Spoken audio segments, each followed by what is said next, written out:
Trouble in Kogi State over the arrest of Governor Yahaya Bello's nephew. Hello everyone, welcome to newsspottv.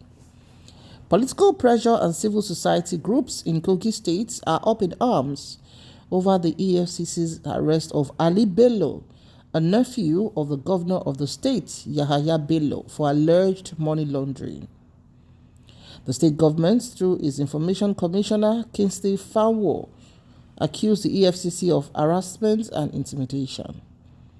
Political groups loyal to the state government and the ruling APC are now joining in the condemnation of the EFCC over the arrest and arraignment of the governor's nephew, sending an SOS to President Muhammadu Buhari in the process. The Kogi Network for Emancipation and Transparency, KNET, yesterday appealed to President Buhari to call the leadership of the EFCC to order.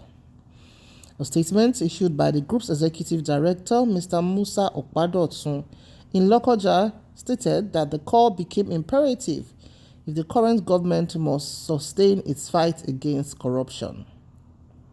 Okpadotsun, in the statement, specifically drew the attention of President Buhari to the attitude of the operatives of the commission, whom he accused of persecuting Governor Bello.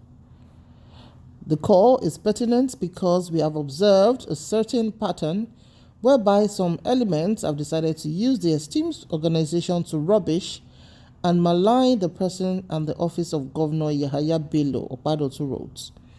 The group claimed that on many occasions the EFCC tried and failed to link Bello or any official of his government to any form of corruption, but had not relented.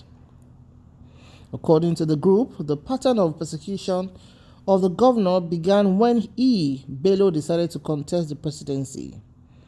I quote, "We are worried because we feel that the fight against corruption was one of the key campaign promises of President Muhammadu Buhari, but this is being eroded by the officials of the EFCC," he said. So this is the news coming from Kogi State.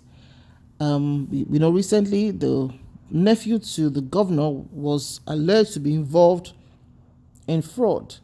And of course, since then, there's been a lot of contests between APC loyalists who feels that what EFCC did by arresting the governor's nephew is as political undertone. Anything that happens in Nigeria, of course, we'll always be taken to that without looking at the case. Is there any substance in the case? Was there investigation done? Is there any evidence of the fact that he actually committed fraud?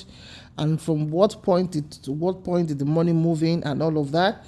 Well, it's always a cry of politics and all of that precedes arguments that we have when it concerns issues like this in Nigeria. Recall that Governor Yahaya Bello contested for presidency, but he had to step down at the primaries. But since then, the man has continued to, rule over Kogi State with a lot of issues still from that state, saying that's one of the states that is owing workers a lot of salaries, with a lot of outcry from the citizens of the state on their governor to be able to do the needful in the state.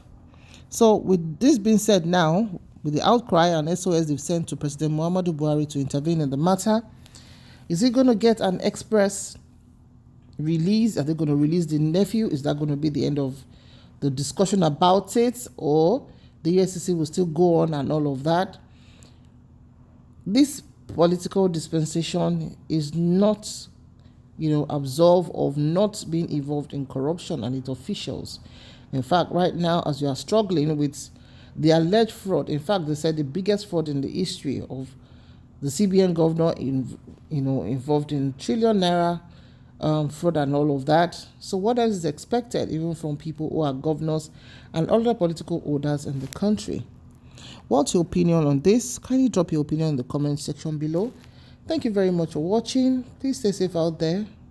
Remember to get your PVC, and also wishing you a Merry Christmas and a happy 2023 in advance. See you in the next news. Bye for now.